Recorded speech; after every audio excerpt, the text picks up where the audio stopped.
आपण पाहत आहात भारतीय जनमत, आपला चॅनल। नमस्कार, मी अनवर पठाण, भारतीय जनमत न्यूज मध्ये आपले सर्वांचे स्वागत। औरंगाबाद जिल्ह्यामध्ये 30 एप्रिल ते 8 मार्च दरम्यान लॉकडाऊन लावण्याचा निर्णय औरंगाबाद जिल्हाधिकारी यांनी घेतला आहे। मात्र या निर्णयाला औरंगाबाद जिल्ह्याचे MIMचे खासदार इम्तियाज जलील यांनी विरोध दर्शविला असून यासंबंधी माहिती देण्यासाठी आज औरंगाबाद शहरातील विश्रामगृह येथे त्यांनी पत्रकार परिषद ठेवली होती। काय म्हणाले सय्यद इम्तियाज जलील, पाहूया।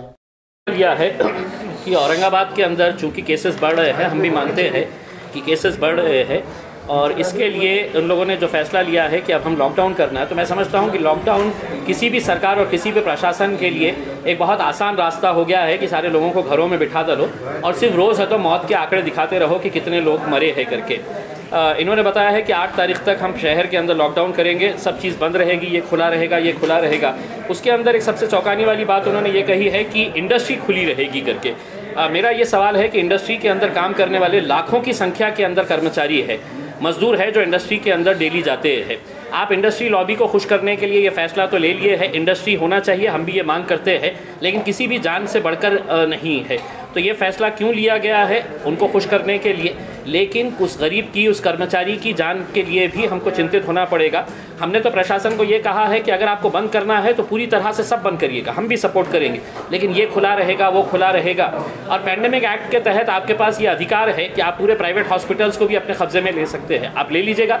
आपके पास अगर घाटी के अंदर ये प्रॉब्लम है, देखिए हमारी ये मांग है कि ये जो लॉकडाउन किया जा रहा है ये सिर्फ अपना काम आसान करने के लिए ये किया जा रहा है, जबकि हकीकत ये है कि पिछले कई सालों से जितने भी सरकारी हॉस्पिटल्स हैं औरंगाबाद के, चाहे वो घाटी हॉस्पिटल हो, चाहे कैंसर हॉस्पिटल हो, सिविल हॉस्पिटल हो, सुपर स्पेशलिटी बिल्डिंग हो, या जो नया सिविल हॉस्पिटल की बिल्डिंग आई है, कैंसर हॉस्पिटल, ये जितने भी हॉस्पिटल या महानगर पालिका का आरोग्य विभाग, इन पूरे अगर डिपार्टमेंट्स की अगर हम बात करते हैं हॉस्पिटल्स की, तो 2048 vacancies of doctors, nursing staff, attendants, class 3, class 4 की वैकेंसीज कई सालों से खाली पड़ी हुई है। आज अगर सुपर स्पेशलिटी की बिल्डिंग 150 करोड़ रुपए की बनाई गई है, 2017 के अंदर कंप्लीट हो गई है, अगर उसमें अगर आप 219 लोगों का रिक्रूटमेंट अगर कर देते, वहाँ पर डॉक्टर्स अपॉइंट कर देते, तो 400 लोग वहाँ पर, पेशेंट्स वहाँ पर भी भर्ती हो सकते थे, कितना बड़ा रिलीफ मिला होता उसमें। तो ये नहीं करेंगे, रिक्रूटमेंट करेंगे नहीं, और सरकार का एक सेक्रेटरी कहेगा की यांचा पगार कोण देणार, तर तुम्ही देणार, तुमची जबाबदारी आहे सरकारची।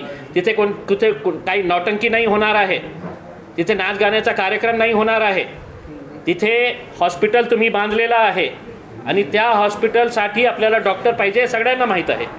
तो ये आपको सबको मालूम है, तो आप इसके ऊपर ये फैसला करिए। और अगर नहीं करते हैं, हमने बहुत बर्दाश्त किया है, 30 तारीख के दिन ये लॉकडाउन स्टार्ट हो रहा है, हम 31 तारीख के दिन ये मांगों को लेकर हम प्रशासन के ऊपर ये दबाव डालेंगे, सरकार के ऊपर ये दबाव डालेंगे, सड़क के ऊपर निकलकर आंदोलन करेंगे। 31 तारीख के दिन दोपहर में 3 बजे पैठन गेट से हम एक मोर्चा निकालेंगे, तमाम प्रिकॉशंस को लेकर, तमाम प्रिकॉशंस लेकर। कोई भी वहाँ पर एक भी आदमी आपको बगैर मास्क का नहीं मिलेगा।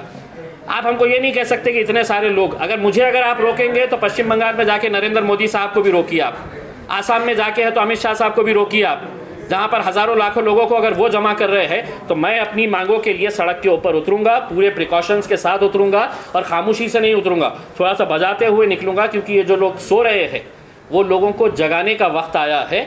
और वो लोगों को जगाने के लिए हम 31 तारीख के दिन औरंगाबाद में एक पार्टी की तरफ से नहीं, ये औरंगाबाद ज़िले के तमाम लोगों से मैं हाथ जोड़कर ये अपील करूंगा कि किसी ना किसी के घर में ये मौत हो सकती है, उसके लिए वो बीमारी जिम्मेदार नहीं रहेगी, वो अस्पताल जिम्मेदार रहेगा, वो प्रशासन और वो सरकार जिम्मेदार रहेगी जो आपको मेडिकल सुविधा नहीं दे पा रही है। वही मेडिकल सुविधाएं हासिल करने के लिए ये हमारा आंदोलन हम 31 तारीख के दिन करेंगे।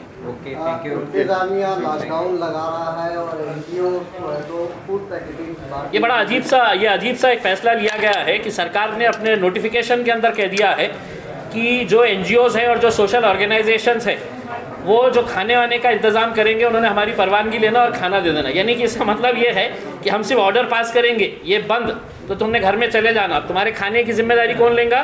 तो कोई NGO लेगा नहीं, जितना करना था NGO से करेंगे। अब अगर लॉकडाउन का फैसला तुमने किया है तो खिलाने की जिम्मेदारी भी तुम्हारी ही रहेगी। सर, अगर इंतजामिया अवाम के खाने का इंतजाम ना कर सका तो उसके बाद आपकी क्या एक्शन अभी होना चाहिए, किंतु परंतु के अंदर क्यों? अभी तो उनको उनके पास से निकालेंगे ना उसको। आरोग्य मंत्री फेल्यूर है क्या दोनों की मराठवाड़ा? देखिए, बहुत दुर्भाग्य है कि आज औरंगाबाद से ज़्यादा केसेस जो है वो पूना के अंदर निकल रहे हैं। 5-5 हज़ार, 6 हज़ार, 7 हज़ार इतने केसेस निकल रहे हैं। वहाँ पे लॉकडाउन नहीं, और यहाँ पे लॉकडाउन इसलिए कि यहाँ पर हमारी मेडिकल सुविधा, मेडिकल इंफ्रास्ट्रक्चर के ऊपर ध्यान देने की जिम्मेदारी जिन मंत्रियों के ऊपर है, वो दोनों आरोग्य मंत्री मराठवाड़ा से ताल्लुक़ रखते हैं। चाहे वो राजेश टोपे हो जो हमारे पड़ोस के राजेश जालना के हैं, या दूसरे आरोग्य मंत्री अमित देशमुख साहब हैं जो लातूर से ताल्लुक़ रखते हैं। मराठवाड़ा के रहने के बावजूद भी मराठवाड़ा की राजधानी की अगर हेल्थ की अवस्था ये है तो हमें भी शर्म आती है और उन्हें भी थोड़ी आनी चाहिए। सर, क्या लॉकडाउन इंतजामिया की नाकामी का सबूत है? बोल दिए ना आप। Thank you sir. Thank you.